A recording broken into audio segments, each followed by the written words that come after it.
नमस्कार विद्यार्थी मित्रांनो, स्कॉलरशिप आणि बरंच काही या आपल्या यूट्यूब चॅनलमध्ये तुम्हा सर्वांचं पुन्हा एकदा मनापासून स्वागत. आपण इयत्ता 4थी स्कॉलरशिपसाठी महत्त्वपूर्ण अशा घटकांवर व्हिडिओ बनवत आहोत. तर काल आपण आयताची आणि बाकीच्या आकृत्यांची म्हणजे त्रिकोण, चौकोन यांची परिमिती याच्यावर कशा प्रकारची उदाहरणं तुम्हाला येतात हे पाहिलं होतं. आज आपण क्षेत्रफळावर आधारित उदाहरणं तुम्हाला कशा प्रकारची परीक्षेमध्ये विचारली जाऊ शकतात हे पाहणार आहोत. तर पहा, परिमिती म्हणजे काय, तर सगळ्या बाजूच्या लांबींची बेरीज. आणि क्षेत्रफळ म्हणजे काय, तर एखाद्या आकृतीच्या किंवा एखाद्या ठिकाणाच्या जो पूर्ण पृष्ठभाग त्याने व्यापलेला असतो त्याला म्हणायचं क्षेत्रफळ.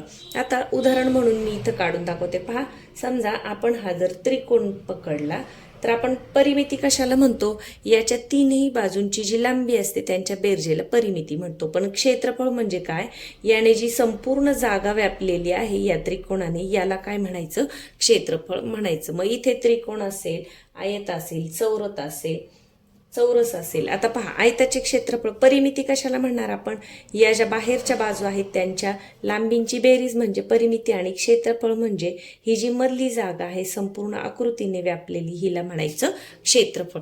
तर आपल्याला इयत्ता 4थीसाठी 2 आकृत्यांचं क्षेत्रफळ काढण्यासाठी तुम्हाला परीक्षेमध्ये विचारलं जाऊ शकतं. तर एक म्हणजे आयत आणि दुसरा म्हणजे चौरस. आता पहा, याची सूत्र एकदम सोपी आहे. आयताची परिमिती काय पाहिलं आपण, 2 लांबी अधिक 2 रुंदी. मग आयताच्या क्षेत्रफळाचं सूत्र अगदी सोपं आहे, लांबी गुणिले रुंदी. काय आहे, लांबी गुणिले रुंदी.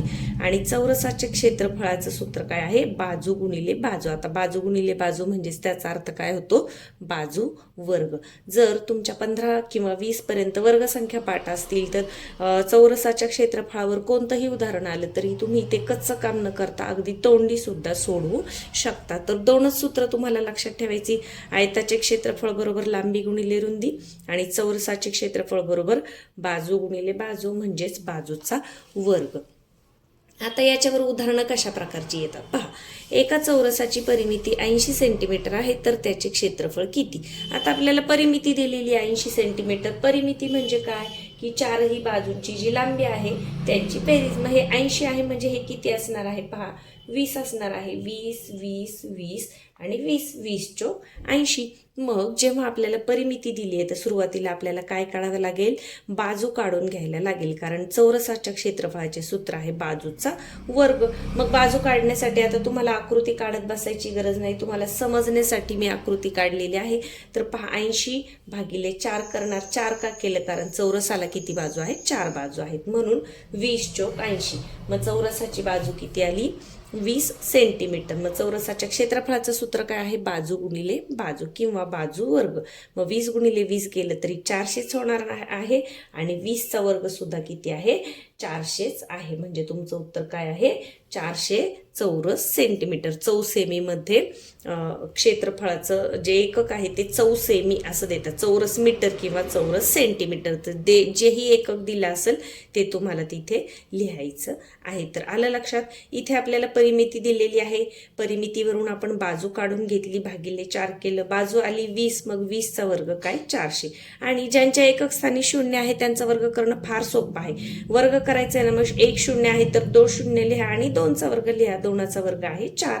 अगदी सोपं आहे. किती सुद्धा शून्य असलेल्या संख्येचा वर्ग तुम्ही सहज करू शकता. आता पुढचं उदाहरण पहा. एका आयताकृती मैदानाची लांबी 20 मीटर व रुंदी 10 मीटर आहे तर मैदानाचे क्षेत्रफळ किती.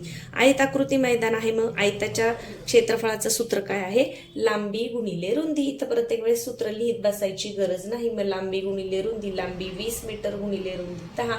मग पहा, 2 शून्य देऊन घ्या आणि बे एक्के म्हणजे 200 चौरस मीटर, कारण मीटरमध्ये दिलंय ना म्हणून 200 चौरस मीटर हे काय झालं, मैदानाचं क्षेत्रफळ झालेलं आहे.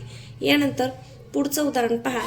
एका चौरसाचे क्षेत्रफळ 36 चौसेमी आहे तर त्याची परिमिती किती. आता सुरुवातीला आपल्याला परिमितीवरून क्षेत्रफळ विचारलं होतं. या उदाहरणामध्ये आपल्याला काय विचारले, क्षेत्रफळ दिलेलं आहे आणि परिमिती विचारलेली आहे. आता चौरसाचे क्षेत्रफळ आहे 36, मग आपल्याला माहिती आहे चौरसाच्या क्षेत्रफळाचं सूत्र काय, बाजू वर्ग. मग 36 कशाचा वर्ग आहे, तर 6 6 36 म्हणजे 6चा वर्ग 36 आहे.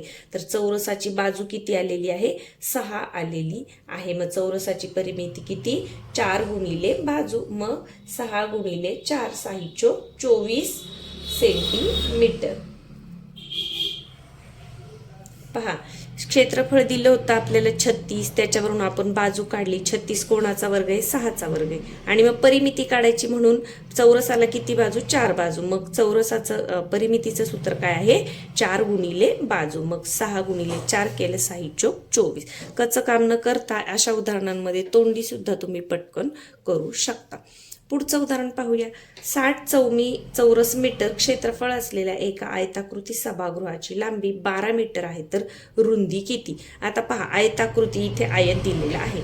मग आपलं सूत्र काय आहे, आयताचे क्षेत्रफळ बरोबर, आता मी इथे शॉर्टकटमध्ये लिहिते, आयताचे क्षेत्रफळ बरोबर लांबी गुणिले रुंदी. मग तुम्हाला काय करायचे, काही याच्यामध्ये जास्त टेन्शन घ्यायचं नाही. जे दिलेलं आहे ते मांडून घ्या. क्षेत्रफळ दिले ना, मग क्षेत्रफळ मांडून घेतलं 60 बरोबर. लांबी दिली आहे का, लांबी दिली आहे 12 गुणिले रुंदी काढायची आहे म्हणून रुंदी आहे असंच ठेवलं. आता पक्षांतर तुम्हाला मंथनचे जर तुम्ही पेपर किंवा मंथनचे जर व्हिडिओ बघितले असेल तर पक्षांतराचा सोपा नियम आहे. पहा की बरोबर चिन्हाच्या या बाजूला आपल्याला रुंदी ठेवायची, 12 इकडे पाठवून द्यायचे. फक्त बरोबर चिन्हाच्या जेव्हा आपण बाजू बदलतो तेव्हा काय करायचं, चिन्ह बदलायचं. हे गुणिले आहे तर इकडे येऊन भागिले होईल, भागिले असलं तर गुणिले होईल, अधिक असेल तर वजा होईल, वजा असेल तर अधिक होईल. म्हणून आपण काय करणार, मी इथेच लिहिते आता बाजूला, 60 भागिले हे 12 इकडे गुणिले आहेत ना, मग इकडे आल्यावर ते भागिले होतील. 60 भागिले 12 बरोबर रुंदी. आणि आपल्याला रुंदीच विचारलेली आहे. मग 12 पंचे 60 म्हणजे रुंदी किती आलेली आहे, 5 सेंटीमीटर. आता हे असं मांडत न बसता तोंडी सुद्धा तुम्ही करू शकता की जर लांबी 12 आहे तर दिलेल्या जे क्षेत्रफळ दिले त्याला फक्त लांबीने भाग द्यायचा आहे. 12 पंचे 60, 5 सेंटीमीटर काय आहे, रुंदी येणार आहे. कच्चं काम करण्याची सुद्धा इथे गरज नाही. जेव्हा चांगला सराव तुमचा होतो किंवा व्यवस्थित तुम्हाला नेमकं काय विचारले हे जेव्हा तुमच्या लक्षात येतं तेव्हा मग कोणतीही गणित तुम्ही अगदी तोंडी सुद्धा सोडवू शकता. पुढचं उदाहरण पहा. 15 मीटर बाजू असलेल्या चौरसाकृती भूखंड 10 रुपये चौरस मीटर दराने विकला तर त्याची विक्री किंमत किती. आता 15 मीटर बाजू आहे आणि चौरस आकृती भूखंड आहे, तर 10 रुपये चौरस मीटर दराने तो विकलाय. मग आपल्याला सुरुवातीला काय काढावं लागेल, याचं क्षेत्रफळ काढावं लागेल. मग चौरसाच्या क्षेत्रफळाचं सूत्र काय आहे, बाजूचा वर्ग. मग 15चा वर्ग किती आहे, 225. वर्ग पाठ नसतील तर 15 गुणिले 15 करायचे, तुमचं एवढंच येणार आहे 225. तर हे झालं त्याचं क्षेत्रफळ. आणि विकलाय कसा, 10 रुपये प्रति चौरस मीटर म्हणून गुणिले 10 करा, हा शून्य देऊन टाका, 225 आहे असंच लिहा. म्हणजे किती किंमत आलेली आहे, 2250. जेव्हा आपल्याला एखाद्या भूखंडाची विक्री किंमत विचारली जाते तेव्हा तुम्हाला सुरुवातीला क्षेत्रफळ काढून घ्यावं लागतं आणि मग प्रत्येक चौरस मीटरला जो दर मिळालेला आहे त्याने इथे गुणाकाराची क्रिया करावी लागते. आणि शून्याचा गुणाकार सोपा आहे, फक्त इथे गुणाकार मांडत बसलं नाही तरी चालेल. आलेल्या उत्तरावर 10चा एक शून्य ठेवून द्या. 2250 इतकी रुपये इतकी आलेली आहे विक्री किंमत. तर या पद्धतीची उदाहरणं तुम्हाला स्कॉलरशिप पेपरमध्ये क्षेत्रफळावर विचारली जाऊ शकतात. आता पुढचं उदाहरण पहा. 7 मीटर उंच व 5 मीटर लांब कुंपणाच्या भिंतीस दोन्ही बाजूंनी रंग देण्यासाठी 15 रुपये दर चौरस मीटर प्रमाणे किती खर्च येईल. आता कुंपणाला उंची आणि लांबी दिली आहे म्हणजे ह्या काय आहे, आयताकृती आहे. तर मग तुम्हाला काय करायचं, आयताचं क्षेत्रफळ काढून घ्यायचं. आयताच्या क्षेत्रफळाचं सूत्र काय आहे, लांबी गुणिले रुंदी. मग मी इथं कच्चं काम न करता पहा, 7 5 35 किती आलेलं आहे, क्षेत्रफळ 35. रंग देण्याचा खर्च किती आहे, 15. मग 35 गुणिले 15 केलं. पहा, 15 5 75 5 हातचे आले 7, 15 3 45, 45 आणि 7, 45 आणि 5 50, 51 52.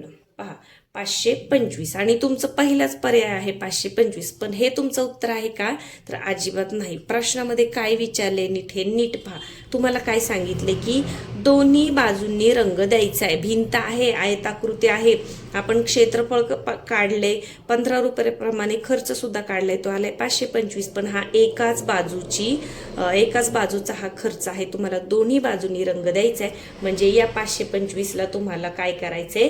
गुणिले 2 करायचं आहे. कारण भिंतीच्या दोन्ही बाजूला रंग द्यायचा. एका बाजूचं विचारलं असतं तर 525 आलं असतं.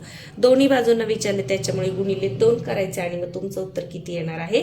1050 रुपये. हे कुठे आहे? पर्याय क्रमांक 3 मध्ये. तुम्हाला फसवण्यासाठी पहिलाच पर्याय दिलेला आहे पहा 525. बरेच विद्यार्थी काय करतात? हा गुणाकार करून घेतात, आलेलं उत्तर पटकन मग 1 नंबरचा गोल तुम्ही रंगवता. पण कधीही असे जेव्हा स्पर्धा परीक्षांचे पेपर तुम्ही देता तेव्हा प्रश्नामध्ये आपल्याला काय विचारले हे नीट वाचणं फार महत्वाचं असतं. बऱ्याच वेळा आपले 4-5 प्रश्न तरी अशा पद्धतीने चुकतात की ते आपल्याला येत असतं, परंतु आपण प्रश्न नीट न वाचल्यामुळे आपलं त्याचं उत्तर चुकतं. तर इथे पहा दोन्ही बाजूंनी रंग देण्याचा खर्च आहे म्हणून आलेल्या उत्तराला गुणिले 2 करायचं आहे आणि आपलं उत्तर काय आहे? 1050 रुपये. यानंतर शेवटचा प्रश्न बघूया. 15 मीटर लांब व 10 मीटर रुंद असलेल्या खोलीस 1 चौरस मीटर मापाच्या एकूण किती फरशा बसवता येतील? अगदी सोपं आहे. असं जेव्हा असतं ना तेव्हा आता पहा 15 मीटर आणि 10 मीटर म्हणजे हा काय आहे? आयत आहे. मग आयताचं क्षेत्रफळ काढून घ्या. आयताचे क्षेत्रफळ लांबी गुणिले रुंदी. मग तुम्ही याचा गुणाकार करत नाही बसले तरी चालेल. आणि फरशा किती मापाच्या आहेत? तर 1 चौरस मीटर. म्हणून या पद्धतीने तुम्हाला गुणाकार करायचा आहे. तर पहा खाली 1 आहे म्हणजे त्याचं काही क्रिया केली नाही तरी चालते. तर 15 10 किती? 150 फरशा तुमच्या बसणार आहेत. किंवा असं जरी केलं तुम्ही 15 गुणिले 10 150 आणि गुणिले 1 भागिले 1 जरी केलं, गुणिले नाही इथे भागाकार करायचे, भागिले 1 केलं तरी तुमचं उत्तर किती येणार आहे? 150. म्हणजे 150 फरशा तुम्हाला बसवता येतील. तर जेव्हा आता इथे 10 आहे म्हणून किंवा 1 आहे म्हणून आपल्याला सोपं गेले. जेव्हा मोठी दुसरी कोणती तरी संख्या असेल तर गुणाकार करत बसायचं नाही, पहिल्यांदा भागाकार करून घ्यायचा आणि नंतर गुणाकार करायचा आहे. पहा आयत आहे, 15 आहे, 10 आहे, लांबी आहे, रुंदी आहे, म्हणजे तो आयत आहे. त्याचं क्षेत्रफळ काढलं आणि जितक्या फरशांचं माप आहे त्यांनी काय केले? भाग दिलेला आहे. तर या पद्धतीने क्षेत्रफळावर कोणतंही जरी उदाहरण आलं तरी उदाहरणं खूप सोपी असतात, फक्त तुम्हाला व्यवस्थित वाचायचे.